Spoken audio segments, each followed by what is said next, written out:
Right guys, so back here, this is my shitty 2E exhaust out of my Corolla. Looks like it's had a bit of weld job done here.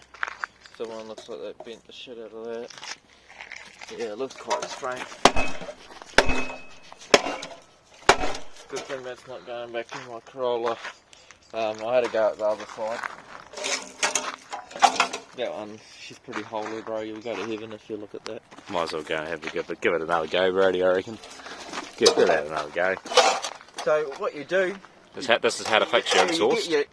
You make sure you got your old generals, especially socks. No one wants to get their toes dirty, you know.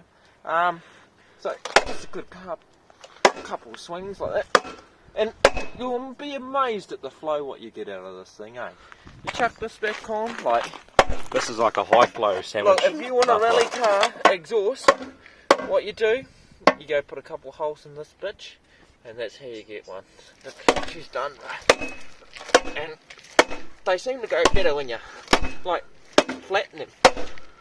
Just like a pancake, you know? That's how you fix your 2E exhaust. Quick wee video there.